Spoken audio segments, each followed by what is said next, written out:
হাই hello' ধন্যবাদ, welcome back to my YouTube channel. তো আজি আকৌ আহিছোঁ আপোনালোকৰ মাজত নতুন এটা ভিডিঅ' লৈ।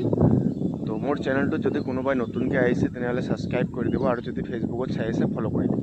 তো আজি আমি আলোচনা কৰিম SSC GDৰ ওপৰত। তো আমাৰ এনচাৰ কি ওলোৱাৰ বহুত কেইদিন হৈ গ'ল, মানে SSC GDৰ এক্সাম হোৱাৰ পিছত কেইদিনমান পিছতে এনচাৰ কি ওলাইছে।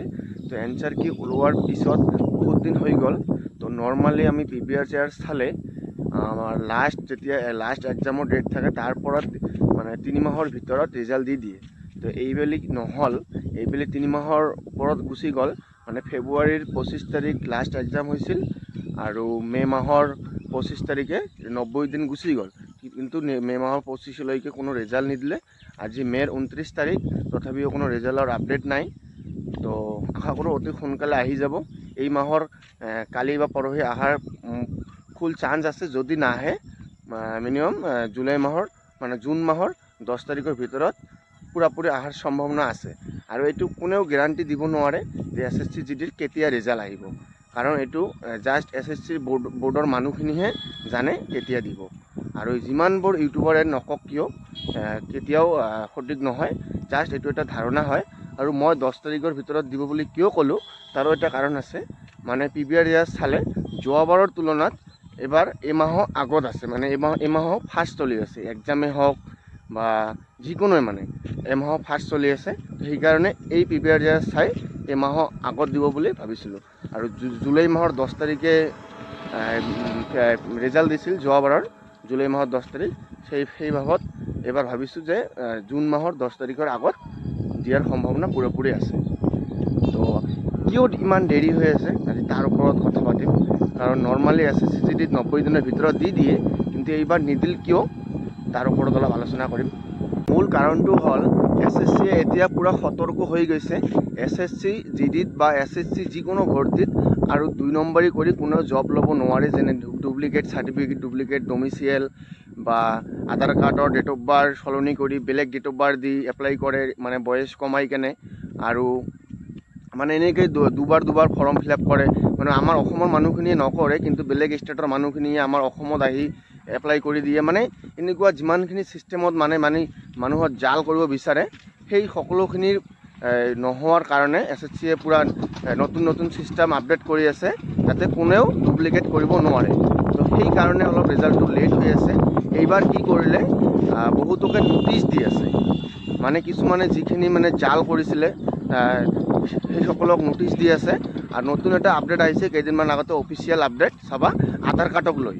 মানে এইবাৰ যিসকলৰ ফিজিকেল হ'ব SSC GDত, ফিজিকেল বা মেডিকেল হ'ব, তাত কি হ'ব, আমাৰ ডকুমেণ্ট ভেৰিফিকেশ্যনত আমাৰ আধাৰ কাৰ্ডৰ OTP ল'ব।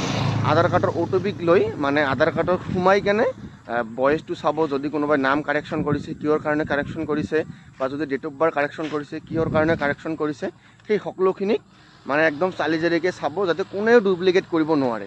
মানে আমাৰ অসমৰ কাৰণে অলপ ভাল হৈ গ'ল, কাৰণ আমাৰ অসমৰ মানুহ কিন্তু ডুপ্লিকেট নকৰে। বাহিৰৰ বা বিহাৰ বা UPৰ মানুহ আহি আমাৰ অসমত ডুপ্লিকেট কৰিব বিচাৰে। সেইকাৰণে আমি অলপ ছেফ জোনত থাকি গ'লোঁ, মানে ছেফত থাকি গ'লোঁ। তো এইখিনি আছিল এটা সৰু কাৰণ হয়। আৰু কিছুমান কাৰণ আছে, যেনে বহুতো নোটিচ দি আছে বহুতকে।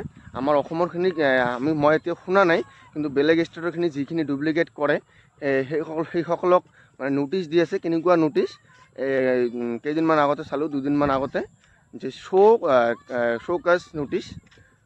মানে এইখন নোটিচৰ মেইন কাৰণটো হ'ল যে মানে এইটো নতুন আপডেট হয় কিন্তু দেই। মানে যিসকলে মানে কম্পিউটাৰত একদম ওচৰা ওচৰিকৈ কম্পিউটাৰখিনি থাকে না এক্সাম দিয়াতে, যদি কোনোবাই ডিছকাছ কৰি লিখিছে যে এইটো কি, তই কচোন, তই এইটো কি দিলি, মানে এনেকুৱাকৈ ডিছকাছ কৰি যিসকলে লিখিছিল, তো সেইসকলতো নোটিচ আহিছে যে তুমি কিবা ডুপ্লিকেট কৰিছা, দুজনে মিলাই কেনে এক্সাম দিছা। মানে এনেকুৱা ছিষ্টেমতো মানে নোটিচ আহি আছে, মানে যাতে কোনো ধৰণৰ ডুপ্লিকেট নহয়, তাৰ ওপৰত SSCয়ে পূৰা কৰা তদন্ত লৈ আছে। আৰু CCTVত চোৱাৰ পিছত এইখিনি হৈ আছে। আৰু যদি কোনোবাইতো এনে ডকুমেণ্টৰ ডুপ্লিকেট কৰিলেতো নোটিচ আহিবই, বা দুবাৰকৈ ফৰ্ম ফিল আপ কৰিছে, বা ফিংগাৰপ্ৰিণ্ট মেচ হোৱা নাই, মানে এনেকুৱা যিকোনো কাৰণত নোটিচ আহি আছে। কিন্তু এবাৰ নোটিচ হ'ল, নতুন এটা কাৰণত নোটিচ আহিছে যে ওচৰৰ মানুহখিনিক বা সুধিলে সেইটোও নোটিচ আহিছে।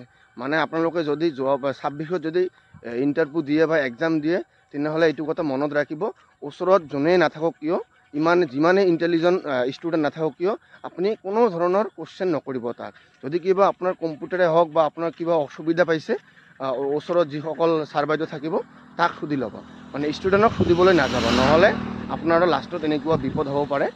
তো সেইবিলাক কাৰণৰ ওপৰত চাই ৰিজাল্টটো লেট হৈ আছে চাগে, কাৰণ এতিয়ালৈ মানে যিসকলক ন'টিচ দিছে 15 তাৰিখৰ ভিতৰত SSCৰ হেড অফিচত গৈ হাজিৰ হ'বলৈ কৈছিল, আৰু যোনে হাজিৰ নহ'ব 7 বছৰৰ কাৰণে SSCত বেন কৰি দিব আৰু জেলো হ'ব পাৰে।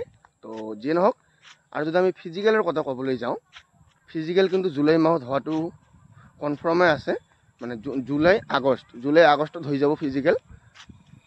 আৰু ন'টিচৰ কথা ক'লে কিন্তু ভাইৰেল ন'টিচ বহুত আহে, মানে SSC GDৰ ন'টিচ একদম মানে কি ক'ম আৰু, সপ্তাহত এখন ন'টিচ ভাইৰেল হ'বই, কাৰণ এখন ন'টিচ ভাইৰেল হ'লে মানে মানুহৰ ইনকামো বহুত হৈ যায়। কাৰণ কি ক'ম আৰু, এখন ন'টিচক লৈ মিনিমাম 1000 ইউটিউবাৰে 1000খন ভিডিঅ' বনাই দিয়ে, সেইটোৱে আৰু।